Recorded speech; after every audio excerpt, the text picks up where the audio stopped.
Hello, podcast listeners. We know podcasts are a great way to catch up on a program that you may have missed on KSJE, and it's provided as a free service of this radio station. But, you know, KSJE is now listener-supported, and so while you enjoy this podcast, we hope that you'll also take some time to join KSJE.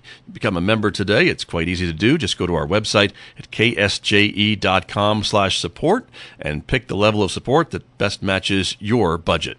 Thanks again for listening. Here's your podcast.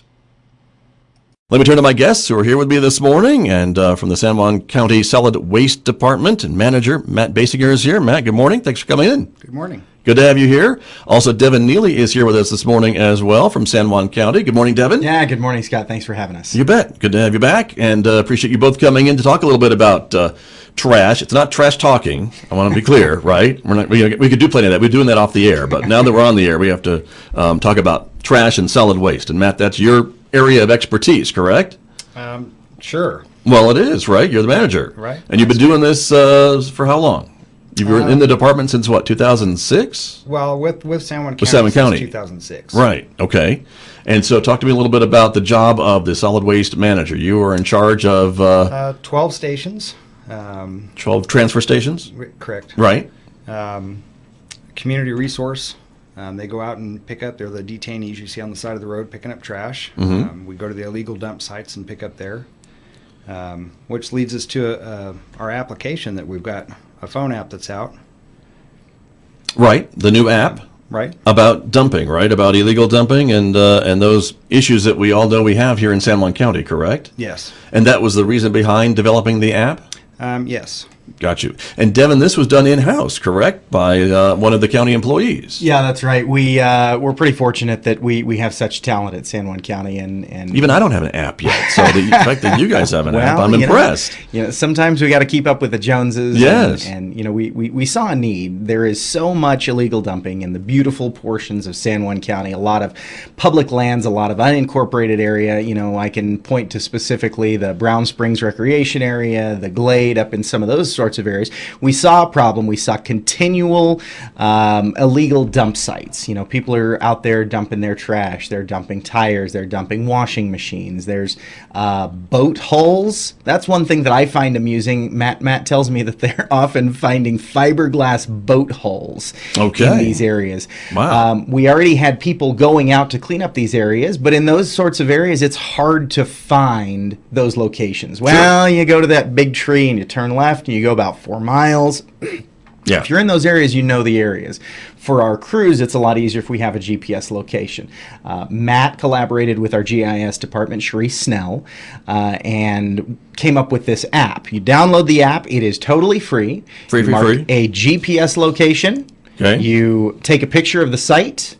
If you so desire, you can actually also add contact information for yourself. You don't have to. Right. But if you do, then we'll contact you when the site has been cleaned up. And then within a certain amount of time, when we have crews available, we'll send somebody to that GPS location.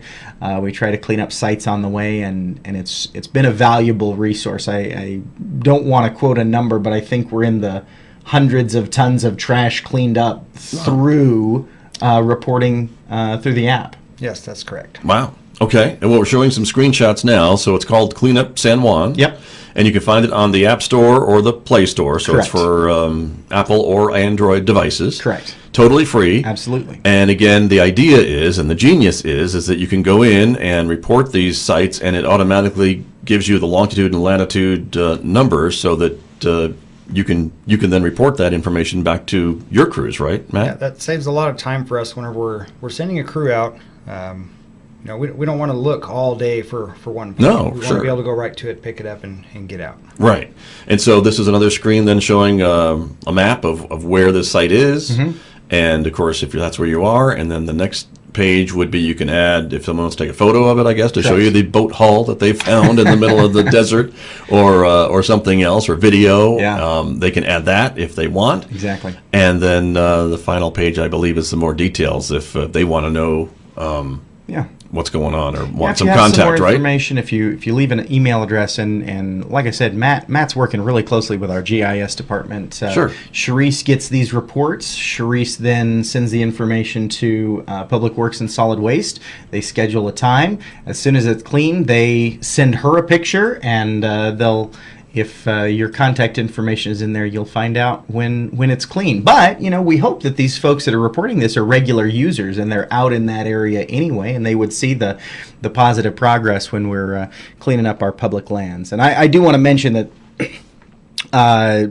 we aim to clean up public lands. Okay. If you report your neighbor's backyard just because it has a pile of leaves or something, weeds maybe, we're not going to be going to clean up that area. Right. The intent is BLM, so federal, state, local, County land. public lands. Right. Okay. And is this an anonymous thing, or does your name go with this report? It is anonymous unless you give us your name. So you have that choice. Correct. Okay. That's correct. And that's important, I guess, for folks to know, too, is that Yep. they can do this anonymously while they're out and about. Yep, exactly. And And it's great. People go on a bike ride, you would probably take your phone. And as long as you have cell service, you can pop a picture real quick, upload it. Takes just probably under a minute, to be honest. Right. And go on your merry way, and you've made our county a better, cleaner, more attractive place. And when we're in the mode of trying to attract tourists and visitors and guests and new industry, keeping our county clean is really important. No kidding. And it seems to me that simplicity was kind of by design with this app. You wanted to keep it pretty simple and easy Correct. to use and a fast, easy way to report these sites for folks and give you all, your crews, Matt, all the information that they need to get out there, find it, and clean it up. Correct. And so that's what you've done. Yep, exactly. So, and again, all in-house. And it didn't cost, I don't know how many hours they spent doing this, but you're telling me it didn't cost very much for the Yeah. county to do this, right? What's fascinating is usually apps like this can cost in the 6-digit realm. We're talking hundreds of thousands of dollars. That's why I don't have one. I wondered why that Yeah, was. right. Well, let's talk and we'll see what Sure, we can work okay.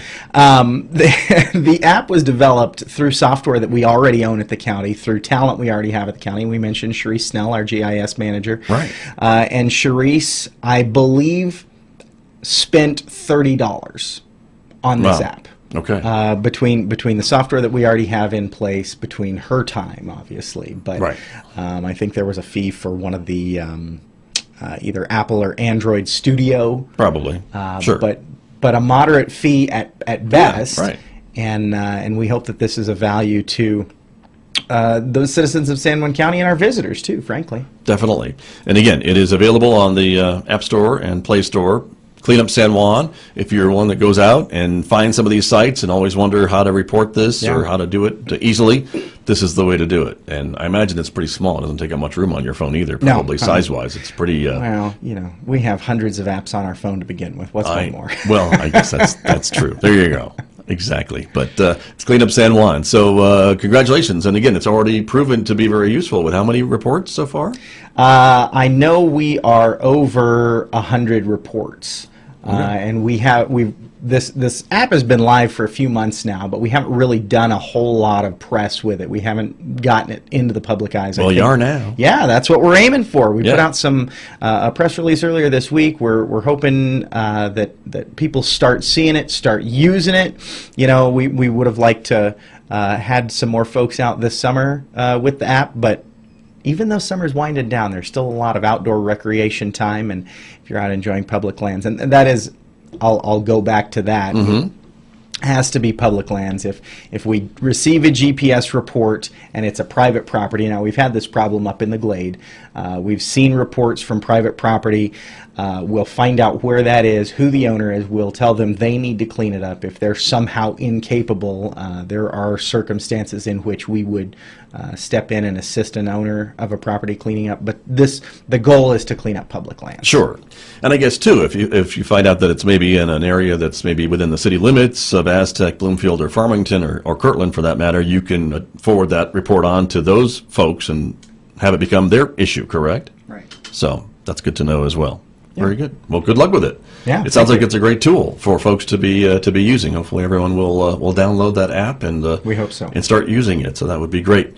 Matt, let me ask you too a little bit about some of the other things about your job, which includes these transfer stations we were talking about. And again, these are an attempts to get people to not dump out in public lands and to actually take their things to either the landfill, but if it's less convenient, they can go to these transfer stations that are strategically placed throughout the county to then dispose of their trash if they don't live in a city or area that has curbside pickup.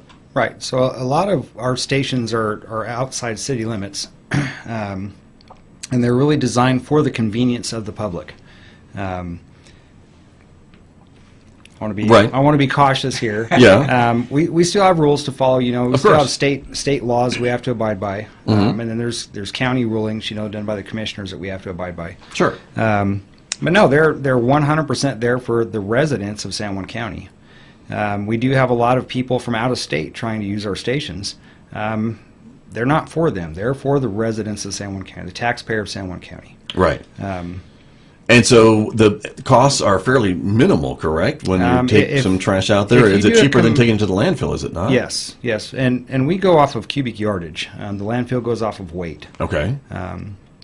So whenever you come to our station, if you've got 3 cubic yards of municipal solid waste, household trash, your charge is going to be $6. You go to the landfill, it's going to be a little bit more. Right. And so then they could go anywhere. And to any of those stations? They can go to any 12 of the stations. They're literally all the way across the county. Right. And again, the idea is to get them to stick the trash there and not dump it out like we've been talking about in the public lands, or again, if it saves them a trip to the landfill. Correct.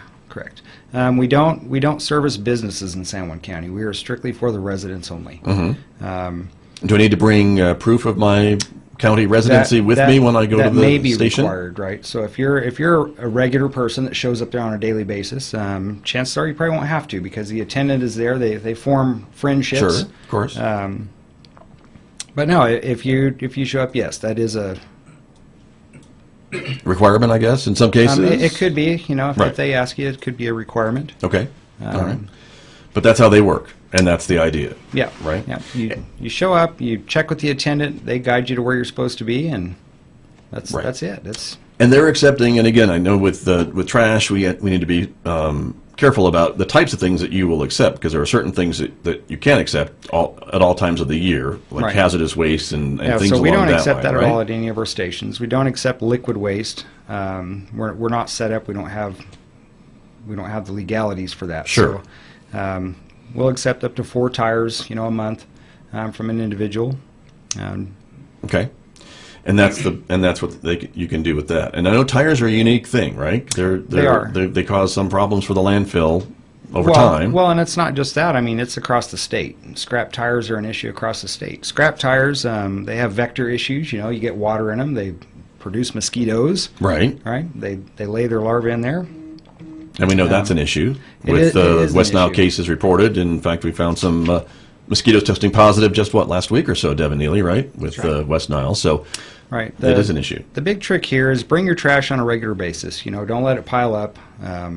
Let's not have the vector issues here in San Juan County. So that's the goal. How to get rid of them.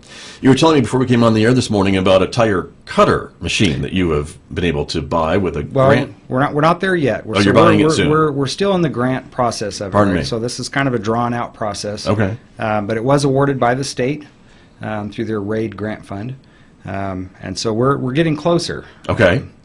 So I'm looking forward to putting that to work. And that will allow you to cut up these Correct. tires, right? It'll quarter the tires, which they, for now, will still be going to the landfill.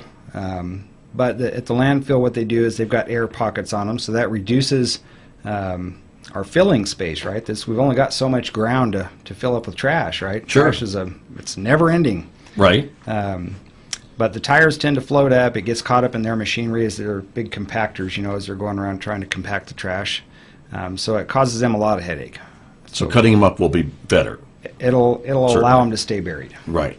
And this, you were telling me you hope to have it a mobile unit, right? So that It will be travel mobile. around? It'll go around to illegal dump sites. It'll go to all 12 of our transfer stations. And that will help in those cleanups as well. Right.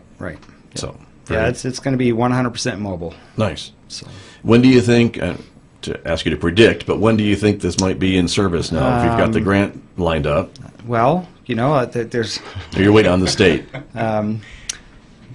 at this juncture, yes. Before they were waiting on us, and it's Okay. kind of a back and forth All right, thing. ball's in until- their court. Right now, it's in 6 their court, months? but, Next no, year? No, I'd say it's probably going to be sooner than that. I okay. would like to see it in service no later than October. Okay. Oh, well, it's pretty close. So, So we're getting there. yeah, that's lightning fast for, Well- for the state. Well, no, Okay. I I said that. You didn't have to. It's Right. okay. It's no, all right. I enjoy working with the state. I in all understand. honesty, so Yeah, I've got of course. some great connections up there. So But that's a great, again, a great tool to be able to use with your job and to, Right. and to get rid of these things from throughout the county, Right. as you've mentioned, for the reasons that you've mentioned. I want to ask you a bit, too, about these inmate crews that we see around the county that also work with your department to clean up sites along the highway and other places and things like that, and that's another thing that your office manages with the detention center, I suppose, too, Correct. right? So the detention center has been really great working with us, is loaning us detainees essentially to come out and do some work there. And Devin was very nice and pulled me up some numbers here since I Sure. don't have them memorized. Okay, These are last year's numbers. from 2018. All right, so the number of detainee workers were 851. The number of hours worked were 7,516. The miles of roadway cleaned, them just going along picking up Yeah. trash, was 400 miles. They've picked up 100. That's from here to Albuquerque and back. Right. I'm just Right, and just that's to put all that on into foot, perspective, right? everyone. Yeah, They're right. out walking this. Okay. 142 dead animals, 237 and a half tons of trash picked up off of our roadways. Wow. And tons of recyclables that they've actually picked up has been 101.5 tons. So that's That's a lot. the value that they've saved the taxpayers has been $56,370 for last year. Wow.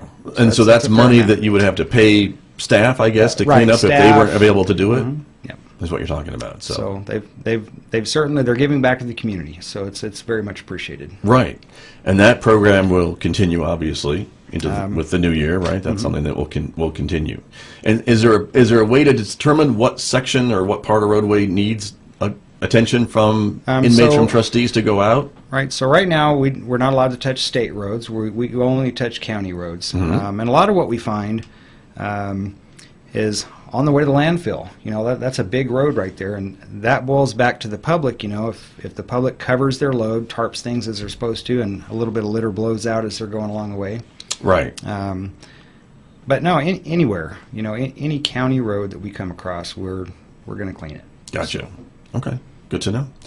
Devin, Neeley, let me bring you back into the Yeah, conversation again about some of these things, and again, keeping the county clean and picking up this trash, again, as you mentioned, attracting new businesses and residents and visitors who want to come here. It's all part of this goal, I guess, of having a cleaner environment and cleaner place for Absolutely. everybody, not just visitors, but the people that live here, too, would be nice to clean Yeah. streets for them, too. Well, the bottom line is, I drive to work to Aztec every single day, and I want to see a nice drive on my way to work. We're really fortunate to have Tom Havel and Daniel Webb up at the San Juan County Adult Detention Center that work with us on this detainee trash crew. They're out doing a lot of work, and we're glad to have that. As Matt mentioned, $50,000 saved to taxpayers that we either wouldn't be able to do because we can't pay those people, or whatever. You'd have to pay it from somewhere else, perhaps, if you absolutely. wanted to pay it. So there you go. So just some more of the efforts that the county tries to do to make sure that we are all living in a beautiful place. It's natural beauty abounds in San Juan County, and we want to make sure that we're not spoiling that too much. I do want to go back just real quickly. You were discussing that household hazardous waste isn't accepted at transfer stations. Right. On September the 21st, it's a thank you. Saturday, the upcoming household hazardous waste drop-off event, and we're actually changing things up a little bit this year. Okay. Those in the city of Farmington can actually get household hazardous waste picked up at their home. It's curbside. That's a new service. You're That right. is That's true. a brand new service. So- So we're not going to be doing things the same way that we've done in the past. This year, what we're looking at is partnering with the City of Aztec, City of Bloomfield, and we're going to be having our household hazardous waste drop-off event at McGee Park on Okay. Saturday, the 21st of September, and we'll have some more information on that out pretty soon. We do that twice a year, Right. To pick up things like paint and used motor oil and used cooking oil and things that you shouldn't throw away that unfortunately sometimes people do, but we certainly don't accept at transfer stations. And Right. So, This is the way to dispose of it properly, because then you That's can correct. take all that junk and dispose of it the right way, not Exactly. just take it to the landfill, Exactly. which they don't want. exactly. It So, is a certain way to do that. So great, that's good news. Yeah. And so folks should mark their calendars and start getting to that corner of the garage where maybe that stuff's been piled up for half a year, and Well, get it ready to yeah. to take over. To and it's McGee also Park. helpful, something to start thinking about is if it's paint, if the paint's dried, we can accept it as waste. True. Rather than liquid. So, Okay, good point. Pop the top off of that can of paint. I know, Scott, you're a homeowner. You've probably been doing some home improvement this summer, so maybe you've got some paint that needs to be disposed of. Just pop the top off of that can and let it dry, and then you can drop it off at a transfer station or the household event on the 21st. But that's going to be free for county, Bloomfield, and Aztec residents. And unfortunately, this go round we're going to be turning away our friends from Farmington because they have an option. They have another to do option. so. That's Correct. true. That's true. And what about Kirtland? Is that something That's you're working a on? good question. Okay. That is a good question. So stay tuned, everybody. which I don't know the and we will answer. have the answer later on. But Scott Michlin asking the tough questions. no, it's not a tough question, but that's okay. That's okay. But Kirtland folks, we'll try to find find an out. answer for you. So because that would be important as well. But that's Yeah. great. Okay, very good. Matt, any final thoughts here in the last few minutes of our conversation about people just making sure they don't trash the public lands, and if they see anything, to report it with the app, I suppose. Correct. Let's please use our transfer stations. Check with your attendants; they're very knowledgeable. And also, if you've got any questions, call, ask. Right. What's the best number if they wanted to call with a question about what they can take and what they can't take, things like that? 505-334-4519. Okay. Very good.